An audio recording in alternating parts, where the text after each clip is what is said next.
आज दशा माता का व्रत है और संपूर्ण कथा बड़ी रोचक है। इसे सुनने से धन धान्य पुत्र पौत्र में वृद्धि होती है और पूरा परिवार सुख पाता है। तो वीडियो अंत तक सुनिएगा। संक्षिप्त स्वरूप में आपको बताना समझाना चाहूंगी, तो अंत तक बने रहिए वीडियो में। आप मेरे साथ बोलिए जय श्री दशा मैया की, साथ ही ओम श्री विष्णवे नमः। जय श्री गणेश जी महाराज, जय माता दी। आरंभ करते हैं। दशा माता व्रत की प्रामाणिक कथा के अनुसार प्राचीन समय में राजा नल और दमयंती रानी सुखपूर्वक जीवन व्यतीत करते थे। उनके 2 पुत्र थे। भक्तजनों, उनके राज्य में प्रजा सुखी और संपन्न थी। एक दिन की बात है, जो उस दिन जो है होली की दशा थी। एक ब्राह्मणी राजमहल में आई और रानी से कहा, दशा का डोरा ले लो। बीच में दासी बोली, हाँ रानी साहिबा, आज जो है सभी भक्त जो सुहागिन महिलाएं हैं दशा माता का पूजन और व्रत कर रखी हैं और तथा जो डोरा है उसका भी पूजन कर कर गले में बांध रही हैं और इससे परम सुख मिलता है, सौभाग्य में वृद्धि होती है। अतः रानी ने ब्राह्मणी से डोरा ले लिया और विधि पूर्वक पूजन करके गले में बांध लिया। कुछ दिनों बाद राजा नल ने दमयंती के गले में डोरा बंधा हुआ देखा। राजा ने पूछा, इतने सोने के गहने पहनने के बाद भी यह डोरा क्यों पहना है? रानी कहती है, इससे पहले ही राजा ने डोरे को तोड़कर जमीन में फेंक दिया। रानी ने उस डोरे को जमीन से उठा लिया और राजा से कहा, यह तो दशा माता का डोरा है, आपने इसका अपमान कर कर अच्छा नहीं किया। भक्तजनों, जब रात्रि में राजा सो रहे थे तब दशा माता स्वप्न में बुढ़िया के स्वरूप में आई और उन्होंने कहा राजा से कि हे राजा, तेरी अच्छी दशा जा रही है और बुरी दशा आ रही है। तूने मेरा बड़ा अपमान किया है, मैं बहुत व्यथित हूँ। ऐसा कहकर बुढ़िया अर्थात दशा माता अंतर्ध्यान हो गई। अब जैसे तैसे दिन बीतने गए। वैसे वैसे कुछ ही दिनों बाद राजा के ठाट बाट, हाथी घोड़े, लाव लश्कर, धन संपदा, सुख शांति सब कुछ नष्ट होता जा रहा था। अब तो भूखे मरने तक की नौबत आ गई। भक्तजनों, एक दिन राजा ने दमयंती से कहा, तुम अपने दोनों बच्चों को लेकर मायके चली जाओ। रानी ने कहा, मैं आपको छोड़कर कहीं नहीं जाऊंगी। जिस प्रकार आप रहेंगे उसी प्रकार मैं आपके साथ रहकर समय बिता लूंगी। भक्तजनों, तब राजा ने कहा, अपने देश को छोड़कर दूसरे देश में चले, वहाँ जो भी काम मिलेगा उस काम को कर लेंगे। तब जो है नल दमयंती अपने देश को छोड़कर दूसरे देश में चलते चलते रास्ते में भील राजा का महल दिखाई दिया।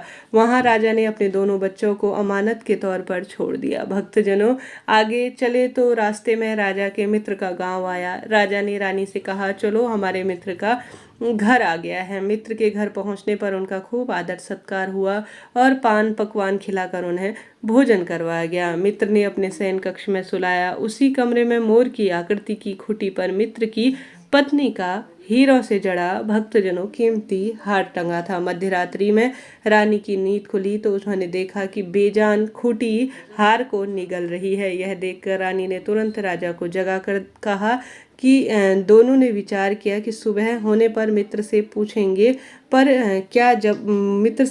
पर क्या जवाब देंगे, अतः वहां से जो है उसी समय चले जाना उन्होंने उचित समझा। राजा रानी दोनों रात्रि में ही उनके वहां से चल गए। कहा जाता है ना, जिसकी दशा खराब चल रही हो हर तरफ से जो है किसी न किसी स्वरूप में वह दुख ही पाता था। तो फिर यहाँ से राजा रानी दोनों चल दिए। सुबह होने पर मित्र की पत्नी ने खूंटी पर अपना हार देखा तो हार वहां नहीं था। तब उसने अपने पति से कहा कि तुम्हारा मित्र कैसा है जो मेरा हार चुराकर रात्रि में ही भाग गया। मित्र ने अपनी पत्नी को समझाया कि मेरा मित्र जो है कदापि ऐसा नहीं कर सकता, धीरज रखो, कृपया उसे चोर मत कहो। आगे चलने पर राजा जो नल है वह बहन के गांव में आया। राजा ने बहन के घर को जो है खबर पहुंचाई कि तुम्हारे भाई भौजाई आए हुए हैं। खबर देने से बहन ने पूछा उनके हालचाल कैसे हैं। वह बोले कि दोनों अकेले हैं, पैदल ही आ रहे हैं और दुखी से दिख रहे हैं। इतना बात सुनकर बहन थाली में कांदा रोटी रखकर भैया भाभी से मिलने आई। राजा ने तो अपने हिस्से का खा लिया, परंतु रानी ने उसे जमीन पर ही गाड़ दिया। भक्तजनों, चलते चलते एक नदी मिली। राजा ने नदी में से मछलियां निकालकर रानी से कहा, तुम इन मछलियों को भूजो, मैं गांव में से भोजन थोड़ा सा जो है परोस कर अर्थात मांग कर लेकर आता हूँ। गांव का नगर सेठ सभी लोगों को भोजन करा रहा है। राजा गांव में गया और भोजन परोसा हुआ लेकर वहां से चला तो रास्ते में चील ने झपट्टा मारा तो सारा भोजन नीचे गिर गया। राजा ने सोचा कि रानी विचार करेगी तो राजा तो भोजन लेके आया ही नहीं और मेरे लिए वह कुछ भी नहीं लाया तो मैं क्या कहूँगा। उधर रानी मछलियाँ भूज रही थी तो दुर्भाग्य से सभी मछलियाँ जीवित होकर नदी में चल गई। इसी को कहते हैं दशा आई होती है तो जीवन में सब कुछ विपरीत होता है। रानी सोचने लगी कि राजा पूछेंगे तो उनसे क्या कहूँगी। जब राजा आए तो मन ही मन वह समझ गए कि यहाँ भी कुछ भी ठीक नहीं चल रहा है। चलते चलते रानी के मायके का गांव आ गया। राजा ने कहा तुम अपने मायके चली जाओ, वहाँ दासी का जो भी काम मिले वह कर लेना, मैं इसी गांव में रहकर कहीं नौकर बन जाऊंगा।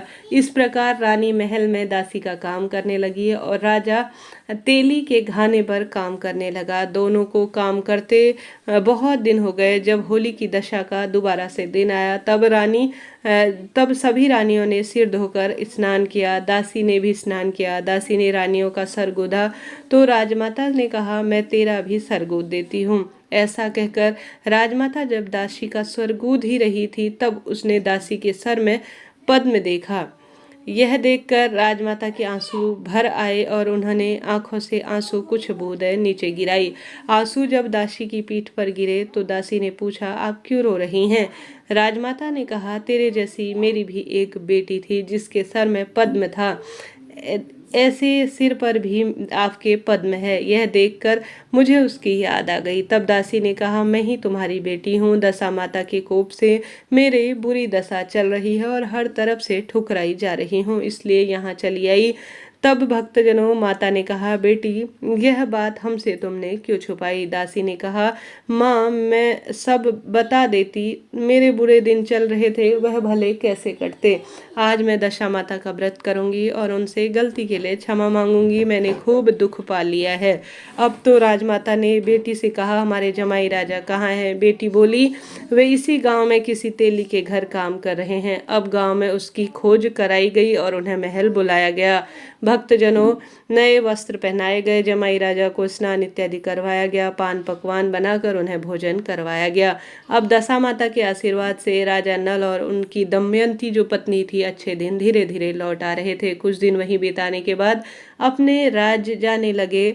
दमयंती के पिता ने खूब धन संपदा हाथी घोड़े देकर जो है बेटी और जमाई को विदा किया। रास्ते में वही जगह आई जहाँ रानी ने मछलियों को भुना था और राजा के हाथ से चील का झपट्टा मारने से भोजन जमीन पर गिराया था। तब राजा ने कहा कि तुमने सोचा होगा कि मैंने अकेले भोजन कर लिया था, परंतु चील ने झपट्टा मारकर इसी स्थान पर गिरा दिया। उनके आंसू आने लगे।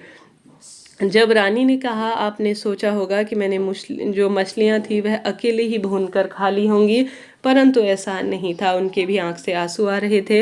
हाँ वह तो सभी जीवित होकर पता नहीं कैसे नदी में दोबारा चले आ रही थी। चलते चलते अब राजा की बहन का गांव आया। राजा ने बहन के यहाँ खबर भिजा दी। खबर देने वाले से पूछा कि उनके हालचाल कैसे हैं। उन्होंने बताया कि वह बहुत अच्छी दशा में है, उनके साथ हाथी घोड़े लाव लश्कर आ रहे हैं। यह सुनकर राजा की बहन मोतियों की थाल सजा कर लाई। इसी को कहते हैं कि रिश्तेदार जो है कभी भी बुरी दशा में आपके साथ खड़े नहीं होंगे। आपका उत्तम जो है कर्म और प्रभु की भक्ति ही आपके साथ चलेगी। तब दमयंती ने धरती माता से प्रार्थना की और कहा कि माँ आज मेरी अमानत मुझे वापस दे दो। यह कहकर उस जगह को उसने खोदा जहाँ पर कांदा और रोटी गड़ी हुई थी। खोदने पर रोटी तो सोने और कांदा जो है अर्थात प्याज चांदी का हो गया। यह दोनों चीजें बहन की थाली में डाली और आगे चलने लगे। भक्तजनों वहां से चलकर राजा अपने मित्र के पास पहुंचे। मित्र ने उनका पहले के समान ही खूब आदर सत्कार और सम्मान किया।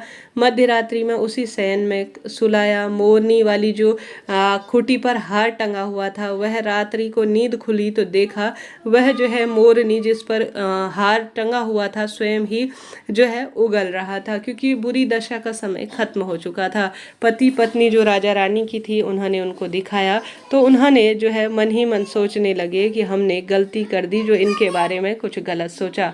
दूसरे दिन प्रातःकाल नित्य कर्म से निवृत्त होकर वहां से वह चल दिए। वह भील राजा के यहाँ पहुँचे और अपने पुत्रों को मांगा तो भील राजा ने देने से मना कर दिया। गांव के लोगों ने उन बच्चों को वापस दिलवाया। नल दंपत्ति अपने बच्चों को लेकर अपनी राजधानी के निकट पहुंचे तो नगर वासियों ने लाव लश्कर के साथ उन्हें आते हुए देखा तो उनका स्वागत किया। भक्तजनों सभी ने बहुत प्रसन्न होकर उनका स्वागत किया और गाजे बाजे के साथ उन्हें महल में बैठाया। राजा का पहले जैसा ठाट बाट हो गया।